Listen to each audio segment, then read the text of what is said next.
give the example of the one who was dead, not meaning physically dead, meaning spiritually dead. He wasn't a Muslim, he wasn't worshipping Allah subhanahu wa ta'ala. We gave him life. How do we give him life? By teaching him the Quran and this ilm. So Allah subhanahu wa ta'ala describes this knowledge with life. He also describes it with light. He also describes this knowledge with light. وَكَذَلِكَ أَنزَلْنَا وَأَنزَلْنَا إِلَيْكُمْ نُورًا مُبِينًا. And we have revealed to you a shining light, a splendid light. That He has described this knowledge as the light that differentiates the person who is blind from the person who has sight. Not physically blind, no, but spiritually blind. Because when a person has sight, then he will be able to benefit from this light. And only a person who is blind, he is the one who will find no benefit to this knowledge. Only a person who is spiritually dead, he is the one who is not going to take benefit from this knowledge. So that, to conclude, I'd like to state some obligations that every single Muslim has. Firstly, we should realize the status of knowledge and the people of knowledge. We should realize the status of knowledge and the people of knowledge. Therefore, we have to know our scholars. Who are our scholars? In every community, and even in every time and place, there are certain scholars that stand up above the rest. These are the scholars of our times, if you like.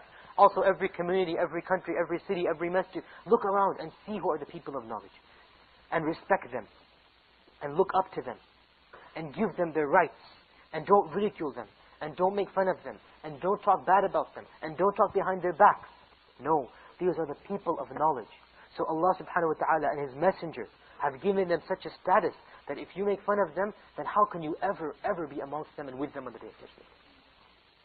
Think of this. This knowledge is what leads you to Jannah, and it's what causes this ummah to be saved from the fire of hell.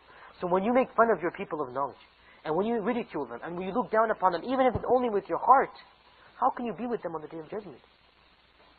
Okay, so the first thing we have to do is to know our scholars. Physically know them. These are our scholars of our times.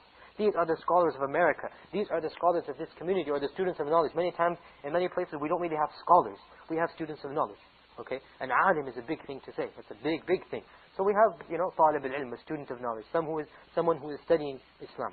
Okay, so we should realize who they are, and give them their rights and due. The Prophet Muhammad sallallahu alaihi wasallam said, "Laysa minna." He is not one of us, meaning he is not a perfect Muslim. He is not a good Muslim. Who? مَنْ لَمْ يَرْحَمْ صَغِيرَنَا وَيُوَقِّرْ كَبِيرَنَا وَيَعْرِفُ لِعُلَمَائِنَا. That this person is not of us. Who does not show mercy to our young ones, our children or our babies, right? If you find a person who is rough and crude and always cruel to the children, he is not a perfect Muslim. Okay? وَيُوَقِّرْ كَبِيرَنَا. And he shows respect to our elders. So whenever you find a person, he thinks himself arrogant and young, and he can look down upon the one who has a white hair or an older person, know that this person is not a good Muslim. Because the Prophet said that every white hair will be like a shining light on the Day of Judgment. So how can you show disrespect to this person who has a shining light on the Day of Judgment? So whoever doesn't show respect to the elders of the community, even though they might be, for example, less knowledgeable than you or not of your status or wealth, still, the very fact that he is older than you automatically entails that you have to treat him nicely. So the first thing was, he is not one of us who does not show love and mercy and tenderness to our young, and he doesn't show respect to our elders. And the third thing was, وَيَعْرِفُ لِعُلَمَائِنَا. And he knows the rights of his scholars, of our scholars, the Prophet said. In other words, meaning the scholars of this ummah. Okay? So if a person doesn't treat the scholars properly, and he doesn't recognize their rights, and he is always disrespectful for them and making fun of them, then he is not of the perfect Muslims. So whenever you find a person ridiculing the scholars and speaking evil of them and making fun of them, then know that this person is not a good Muslim. He is not a perfect Muslim. Because the Prophet himself said, لَيْسَ مِنَّا. He is not one of us. Meaning he is not a good Muslim when he does these things. This was the first point. What was the first point? Quickly. Realize the status of knowledge in his people. And what this status entails. Okay? It entails you show respect to them. And you know their rights. And you go back to them. Well, we're going to get to this point. And you don't talk evil of them. Okay?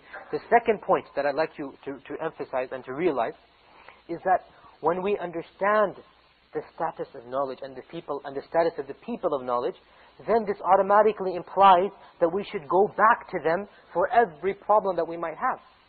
No matter how small or how big the problem is, if we need to know something on our religion, right, we should go back to these people that Allah subhanahu wa ta'ala has given this status to.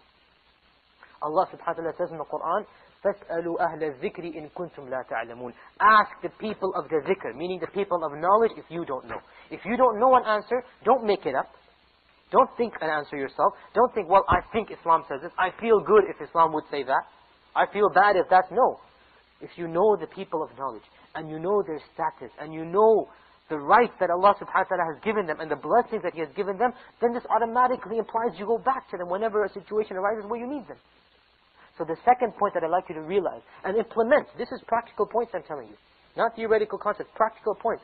Every time you face a problem, once you've now recognized who your scholars are, and this is something that every one of us has to, be cautious about, and fear Allah subhanahu wa ta'ala, we should choose the people who we feel are the best. That, we think that they fear Allah the most, and they know Allah subhanahu wa ta'ala, and they know His commandments the best. So we choose them as our scholars. Once we have realized who these people are, we should go back to them.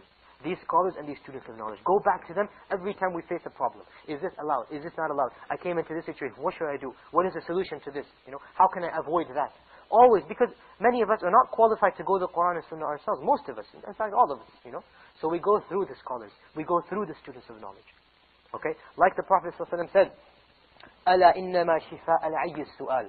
That verily the cure for ignorance is asking questions. The cure for ignorance is asking questions. You ask questions to the people of knowledge. This is how your ignorance is cured.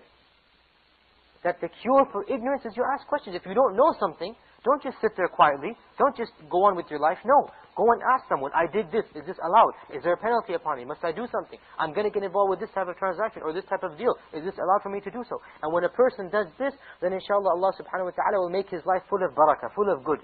Because he's always trying to go back and make sure, is this allowed? Is this not allowed? Am I doing everything alright? So it shows that he has the fear of Allah subhanahu wa ta'ala in him. Also, included in the second point, it's not really a third point in and of itself, but included in the second point and related to the first one, is like I touched briefly upon, we should be aware, or beware, not beware, beware of certain, if you like, scholars. I mean, certain types of people that, the Prophet ﷺ predicted, we didn't have time to mention those types of hadith, but the people that it seems as if they're not really fear Allah subhanahu wa ta'ala, and that they just like to tell the people what they want to hear. And realize that you, as a Muslim, have a responsibility in front of Allah subhanahu wa ta'ala for, if you like, for lack of a better word, picking and choosing your scholars. In the sense, it is obligatory upon you to choose a person whom you in your heart feel that this person is knowledgeable of Allah and His religion. This person fears Allah to the best of my knowledge. This person has studied Islam, and he's going to tell me not what I want to hear, or not what is status quo to hear, or not what other people would want him to give fatwas. No, he's going to give me the fatwa based upon the Quran and the Sunnah, based upon the fear of Allah subhanahu wa ta'ala. Okay, and this is your responsibility. And the Prophet ﷺ, he predicted in many hadith that people are going to come, they're going to be khatibs, they're going to be imams, and yet they're going to be in the fire of hell. They're going to be in the fire of hell.